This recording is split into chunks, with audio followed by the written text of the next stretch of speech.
لدينا قائمة منسدلة تأخذ بياناتها من عمود معين من مجال معين وتتحدث لوحدها. لنفترض أنه لدينا العمود من A2 إلى A7. هذه القائمة تحدث بياناتها. هذه البيانات عندما نختار هذا المجال نلاحظ أنه يحتوي على كل المجالات. عندما نريد أن نحذف، لنفترض نحذف هذا البيان ونختار، نرى أن القائمة أخذت تحديث. عندما نطلب بيانات جديدة نلاحظ أن هذه القائمة أخذت البيانات الجديدة. كيف يتم ذلك؟ لنرى ما هي البرمجة الفيجوال بيزك الموجودة التي سهلت الموضوع.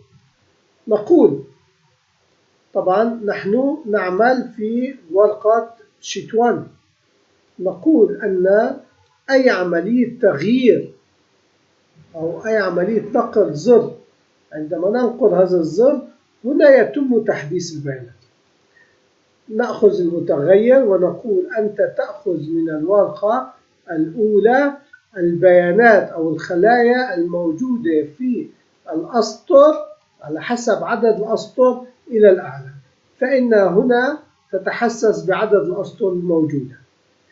أما السطر التالي فهو يقول أن list قائمة هذه الأداة list تساوي الورقة الأولى المجال من A2 إلى A. هذا ال A أين ينتهي؟ ينتهي على حسب عدد الأسطر التي تمت معرفتها من قبل المتغير IRW.